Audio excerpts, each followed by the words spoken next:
자, 또 배운 데까지 키워드 쟁점명 가지고 복수해 보도록 하겠습니다. 자, 근로의 권리부터네요.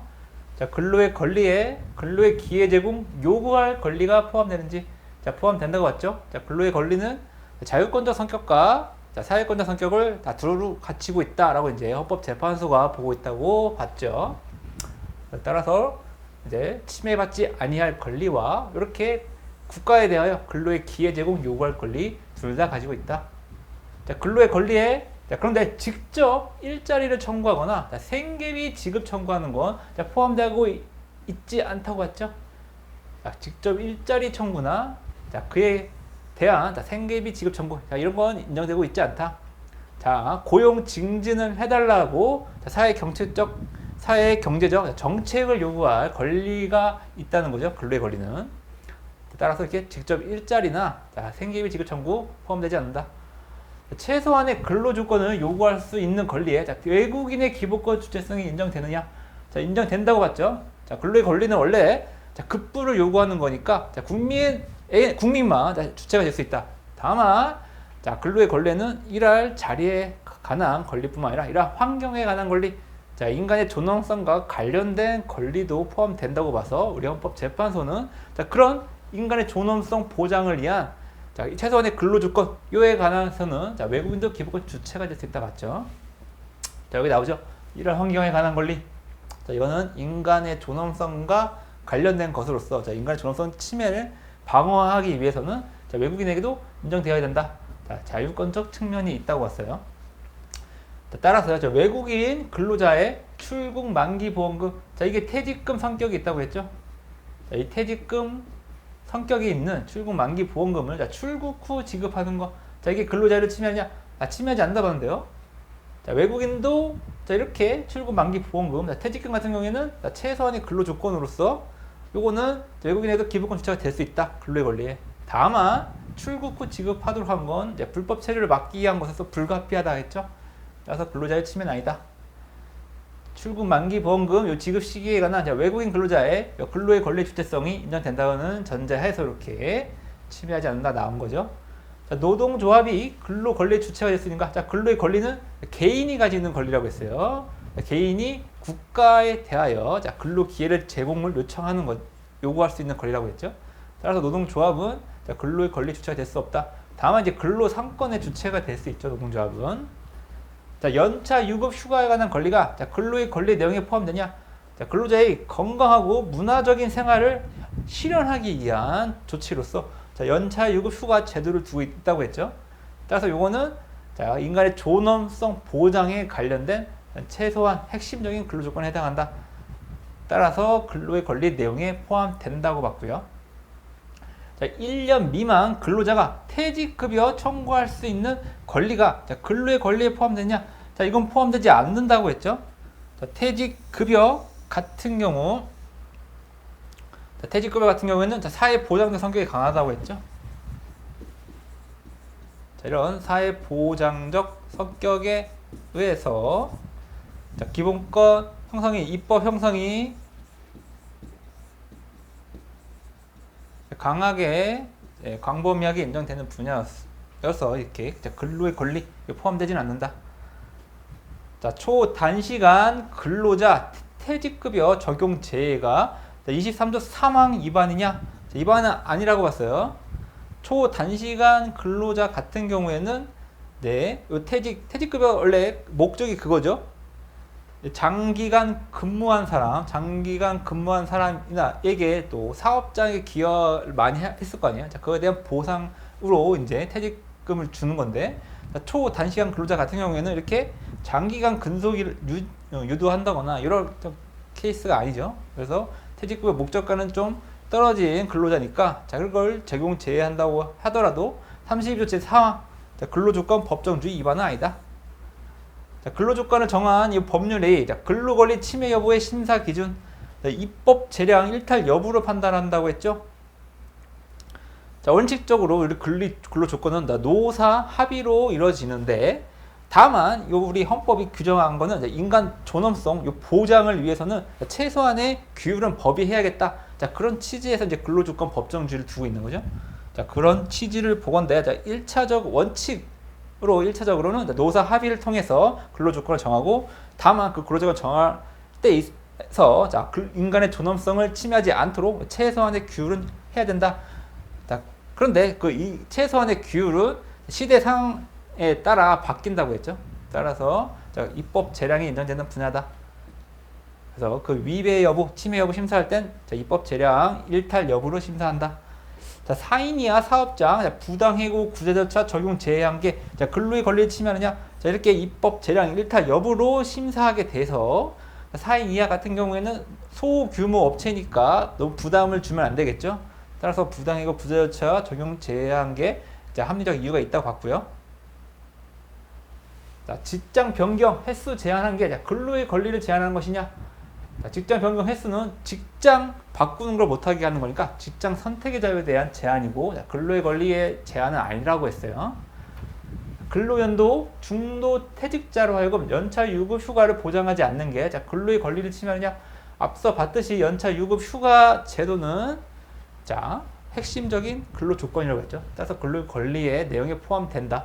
다만 앞에서 봤듯이 근로조건 법정주의에선 우리 입법자는 입법 재량을 가진다고 했죠. 따라서 중도 퇴직자에게 연차 유급 휴가 보장하지 않더라도 입법 재량 일탈은 아니라고 했어요. 중도 퇴직했다고 하더라도 그 이전의 근로에 대해서는 퇴직한 연도에서 연차 휴가를 쓸 수 있는 거죠.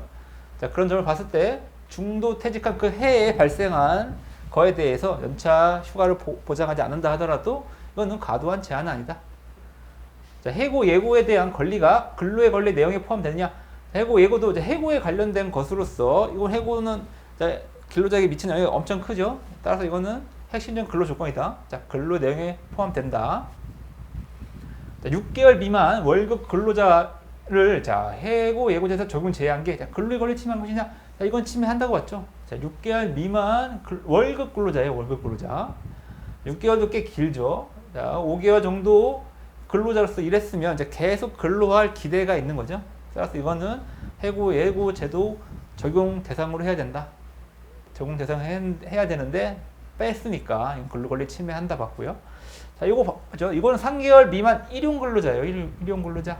해고 예고 대상에서 제외한 건 이건 침해하지 않는다 봤죠?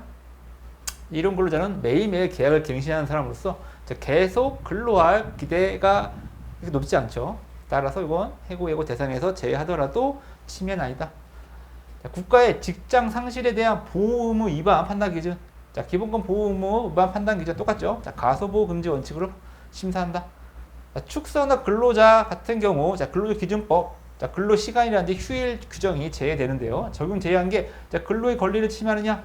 이거 침해하지 않는다 봤죠. 1인의 기각 의견에서 축산업 근로 같은 경우에는 그 기후나 계절에 따라서 또 불가피하게 또 장기간 일해야 될 케이스가 많죠. 그렇고 또 축산업자들로 하여금 경비 부담이 많이 늘어나는 게 좀 이 산업에 있어서 좀 혼란이 가져올 수 있다.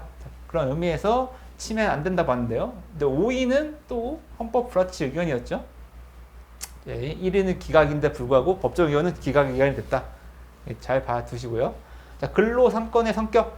근로상권은요, 사회권적 자유권, 사회적 기능을 담당하는 자유권이라고 했어요. 근로상권은 원칙은 자유권이다. 결사의 자유의 특별 규정이라고 했죠. 다만 사회권적 자유권, 사회적 약자인 근로자를 위해서 인정되는 자유권이라고 했죠. 따라서 사회적 기능을 담당하는 자유권, 사회권적 자유권이다. 노동조합의 적극적 단결권, 조직 강제권과 개인의 단결하지 않을 자유가 충돌하는 경우, 이럴 경우 우리 헌법재판소는 적극적 단결권을 중시했죠. 서열 이론을 통해서 적극적 단결권이 우위에 있다고 봤다.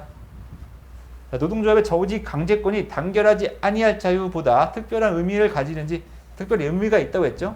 근로상권의 성격은 사회권적 자유권, 사회적 기능을 담당하는 자유권으로서 사회적 약자인 근로자를 좀 더 보호해 주려는 그런 권리죠.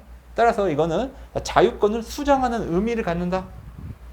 따라서 조직 강제권, 노동조합도 단결권을 갖는데 그 단결권은 단결하지 아니할 자유, 단결하지 아니할 자유는 결사의 자유나 일반적 행동의 자유로부터 나온다고 했죠.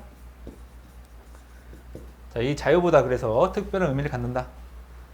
단결권에 근로자 단체의 집단적 단결권이 포함되는지, 포함된다고 했죠. 노동조합 같은 경우에도 이제 근로자 단체로서 집단적 단결권을 갖는다. 결사의 자유에서도 결사체 그 자체가 결사의 자유를 갖는 것처럼 단결권에 있어서도 노동조합이 집단적 단결권, 단결권이 보장돼야겠죠. 근로자 단체에게도 단체로서 활동을 해야 되고 조직을 해야 되고 이런 게 다 보장되지 않으면 개인의 단결권을 보장할 의미가 무의미해진다. 따라서 집단적 단결권도 단결권에 포함되고요. 개인적 단결권과 집단적 단결권이 충돌한 경우 이 해결 방법은요. 서열이 없어요. 개인적 단결권이나 집단적 단결권이나 누가 위에 있는지 알 수가 없다. 따라서 이건 안 되고 규범 조화적 해석을 통해서 또 실제적 조화의 원리를 적용해서 해결해야 된다. 법의 노조 통보를 행정 입법으로 규정하려면 반드시 법률이 이미 필요한지. 법의 노조 통보 같은 경우에는 중대한 침익이 되겠죠. 근로자의 단결권에 대한 중대한 침익이 되니까 이거는 기본권 제한의 일반 원칙에 따라 법률로 해야 된다. 반드시 그래서 법률로 해야 된다. 이렇게 법률로 해야 되는데 위임 없이 시행령으로 바로 법의 노조 통보 규정한 건 그래서 노동상권 침해가 된다. 근로상권이 헌법 규정만으로 직접 효력을 가지는 구체적 권리냐? 구체적 권리죠. 자유권적 성격이죠. 기본적으로. 네. 사회권적 기본권처럼 기본권 형성을 필요로 하거나 이런 게 아니라 직접 효력을 갖는다. 자유권적 성격. 사회권적 성격을 띠긴 했지만 기본적으로는 자유권이죠. 따라서 이 규정만으로 직접 효력을 갖는다. 그리고 대사인적 효력이 있죠. 근로상권은 상대방이 사용자니까 대사인적 효력을 직접 적용되는 케이스라 있고요. 다결권의 성격은 자유권을 본질로 하고 그렇죠. 여기 방금 봤죠. 따라서 국가로부터의 자유가 강조된다. 연역적으로 이제 국가로부터 자유가 좀 더 강조돼야겠죠. 예전에는 노동조합을 불법 단체로 본 때가 있었어요. 과거에는. 그러다가 이제 헌법상 이제 인정되는 단체가 됐는데요. 그런 연역을 보건데 이제 국가로부터의 자유도 강조돼야 된다. 사업장 내 모든 노조의 단체 교섭권을 보장해야 되는지 그럴 필요는 없다겠죠. 단체 교섭법은 적정한 근로조건을 형성하기 위한 적정한 근로조건 형성을 위한 수단이라고 있어요. 수단이다. 여기 수단이 있을까? 적정한 근로조건 형성할 수 있다면 굳이 이렇게 단체 교섭을 주지 않아도 되겠죠. 모든 노조에 줄 필요 없이 하나의 대표만 해서 더 잘 협약할 수 있다면 하나 주는 게 더 맞을 수도 있죠. 혼란을 좀 사업장 내 혼란을 방지하기 위해서는 창구를 또 단일화할 필요가 있다. 따라서 이거는 단체 교섭권 침해는 아니라고 했고, 노조 가입 강제 당하지 아니할 자유. 이게 단결하지 아니할 자유죠. 이 자유의 일반 근거는요. 우리 단결권에서 찾지 않고 헌법재판소는 일반적 행동의 자유나 결사의 자유로부터 나온다고 봤어요. 단결권으로부터 나오지 않는다. 단결하지 아니할 자유는 결사의 자유나 일반적 행동의 자유로부터 도출된다. 교원 노조 자격을 재직 중인 교원으로 한정하는 게 단결권 제한이냐? 단결권 제한이라고 봤죠. 노동조합, 근로자 단체 같은 경우에도 단체 활동의 자유, 단체 조직에 대한 자유를 갖죠. 또 조직 구성원을 어떻게 할 것인가에 대해서 이제 자유를 갖는데 이렇게 재직 중인 교원으로 한정하면 단결권에 대한 제한이 되겠죠. 다만 이렇게 해직 교원을 교원 노조 대상에서 제외하는 게 단결권 침해는 아니라고 봤어요. 교원 같은 경우에는 국가나 지자체랑 이게 협상을 해야 되는데요. 구성원이 교원이어야 그게 또 의미가 있겠죠. 따라서 이거는 해직 교원을 제외한다고 해서 단결권 침해는 아니다. 이렇게 교원 노조 못 든다고 하더라도 해직 교원 같은 경우에는 이제 노조법상 이제 다른 노조에는 가입할 수 있죠. 따라서 이게 과도한 제한은 아니다. 교육 공무원이 아닌 대학 교원이 노조 가입을 제한하는 거. 이거는 단결권 침해한다고 봤죠. 목적 정당성조차 인정되지 않는다. 네, 요새 교수도 이제 열악한 환경에 빠져 있는 시간 강사 분들 많잖아요. 그런 분들을 위해서는 이렇게 노조 가입을 하게 만들어야 되는데 아예 전면적으로 단결권조차 인정하고 있지 않으니까 이거는 목적 정당성조차 인정되지 않는다. 대학교원 단결권 침해 여부에 대한 심사 기준이 이제 공무원인 대학교원과 공무원이 아닌 대학교원이 나눠지죠. 공무원이 아닌 대학교원 같은 경우에는 과잉금지 원칙, 우리 근로상권 침해 여부에 대한 심사를 해야 되니까 다임금지 원칙을 했는데요. 공무원인 대학교원은 어때요? 공무원은 법률이 정하는 바에 의하여 근로상권이 인정되는 거죠.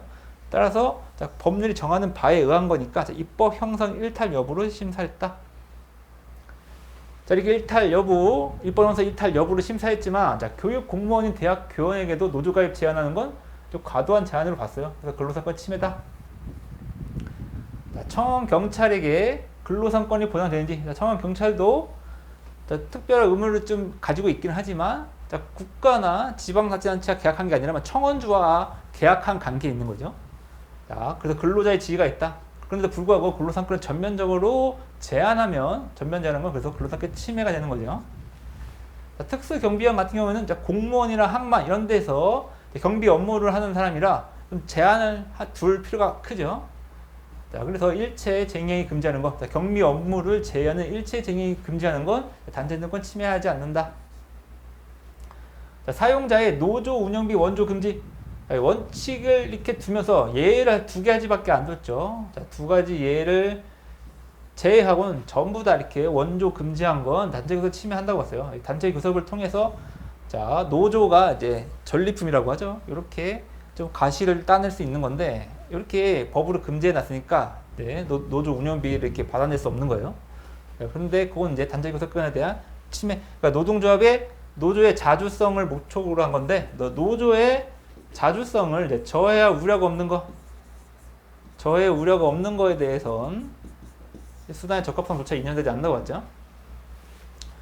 쟁의행위가 업무 방해죄 구성 요건에 해당하여 원칙적으로 불법한 것인지, 자, 단체 행동권에 따른 쟁의행위는 자, 전제가 원래 전제하고 있는 거죠. 업무 저해할 것을.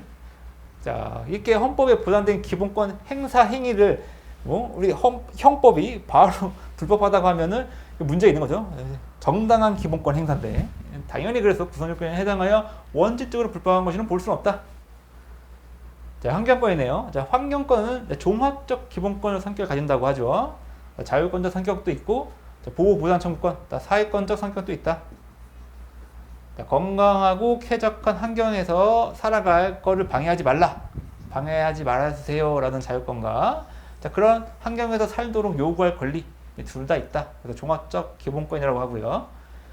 국가가 제3자에 의한 환경권 침해에 대한 기본권 보호 의무를 지는지, 자, 이렇게 환경권은 자, 국민의 건강, 신체, 생명, 신체 요거는 또 법익의 침해가 있을 수 있으니까 자, 환경권 침해에 있어서도 기본권 보호 의무를 갖는다고 했죠. 자, 확성 장치 소음 기준, 동시선거, 지방선거에 있어서 자, 소음 기준 두지 않은 게 환경권 침해냐? 지방선거에 나오네요. 지방선거에 있어서는 자, 긍정한다고 했어요. 동시선거니까 후보자가 너무 많다. 다만 그 전에 판례에 있어서 이제 대통령, 국회 선거에 있어서는 이제 침해 아니라고 봤죠.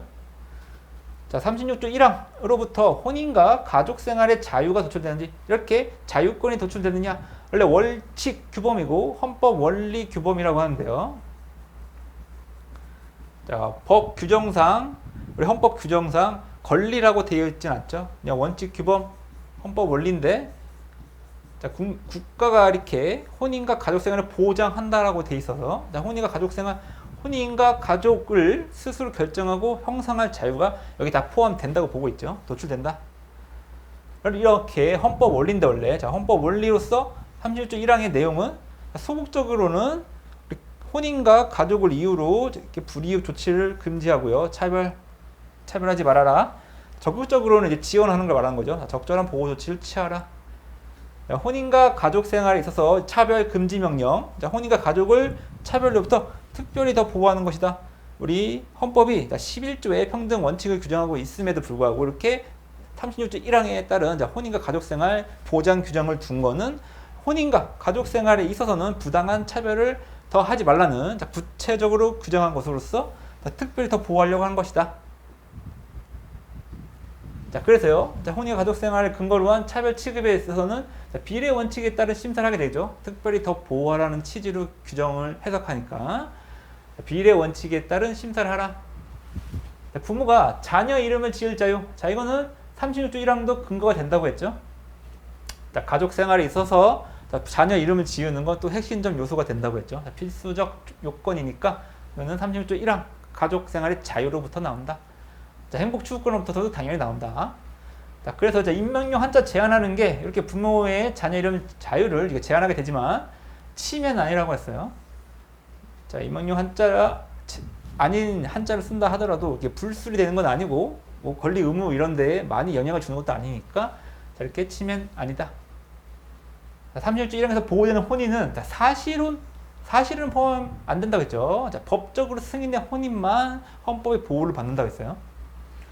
자, 친양자로 될 자와 입양하려는 자의 자, 결정의 자유. 자, 이건 다 36조 1항에 포함되죠. 자, 가족생활의 자유에 다 포함된다. 친양자로 될지 여부, 입양할지 여부.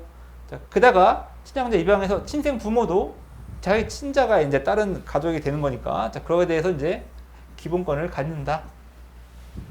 자, 독신자의 친양자 입양을 금지한 게 자, 평등권을 침해하냐? 자, 이건 침해하지 않는다고 하는데요. 자, 우리 법정 의견은 자의금지 원칙을 심사를 했다. 자, 합리적 이유가 있는지 여부를 심사했고요. 자, 이거 이제 나머지 이제 오인의 이원 의견은 자, 비례 원칙을 심사했는데 우리는 법정 의견은 자의금지 원칙, 합리적 이유가 있는지 여부로 판단했다. 따라서 이렇게 독신자 취양자 입양을 금지한 건 자, 가족 생활의 자유라든지 평등권 침해는 안 된다고 봤어요. 자, 독신자 같은 경우에는 친양자의 복리를 위해서는 좀 더 혼인한 가정에 있는 게 또 낫겠죠. 그렇게 판단했다. 따라서 가족 생활 자유 침해하지 않는다라고 봤고요. 종합 부동산세 세대별 합산 가세 이혼 여부 심사 기준. 자, 세대별로 합산하니까 자, 부부나 가족 내에 형성한 경우 불리하죠. 더 자, 1인 가정이나 자, 가족을 형성하지 못한 자들에 비해서 훨씬 더 크게 세금을 더 많이 내게 된다. 따라서 이 심사 기준은 자, 비례 원칙 이 앞에서 봤던 이거죠. 혼인과 가족 생활을 근거로 한 차별 취급이니까 자, 비례 원칙에 따른 심사를 하게 된다. 이것도 마찬가지죠. 부부 자산소득 합산 가세 제도가 36조 1항 위반인지 자, 이렇게 비례 원칙은 아니지만 이 케이스에선 자산소득의 부부 자산소득 합산 가세에 있어서는 우리 헌법재판소는 자, 중대한 합리적 이유가 있는지 여부를 판단했어요. 자, 중대한 합리적 이유가 있는지 좀 자의금지 원칙보다 좀 더 엄격하게 심사를 했는데 이렇게 중대한 합리적 근거가 없다고 해서 36조 1항 위반이라고 봤죠. 자, 혼인 종료 후 출생자 전 남편 친생 추정하는 게 혼인에 관한 기본권 침해냐? 자, 침해한다고 봤죠. 이렇게 전 남편 친생이 추정되면서 자, 친생 부인의 소로 이게 해야 되는데 너무 까다롭죠. 친생 부인에서 엄격하다. 자, 그러다 보니까 자, 이렇게 전 남편도 자기 친생자 부인하고 싶고 자, 모두 이제 새로 이제 가족 형성을 해야 되는데 자, 그거에 대한 이제 부담이 된다. 따라서 이거는 이제 기본권 침해한다라고 봤고요. 자, 이름, 성의 변경을 허용하지 않는 게 인격권을 침해하느냐? 침해한다고 봤죠. 부성주의 자체는 위헌은 아니지만 계부나 양부로 이제 성을 바꿀 케이스가 있겠죠. 그런 경우인데 케이스가 바꾸는 게 이제 개인의 인격적 이익에 더 좋은데 자, 그렇게 못 바꾸게 하는 건 이건 인격권 침해가 된다. 자, 육아휴직 신청권이 헌법적 차원의 권리냐? 헌법적 차원의 권리는 아니라고 했죠. 자, 우리 원칙규범이라고 했죠. 원칙규범. 헌법 원리 36조 1항은 원칙규범이나 헌법의 원리로서 바로 이렇게 직접 기본권이 부담되는 게 아니라 국가의 지원 의무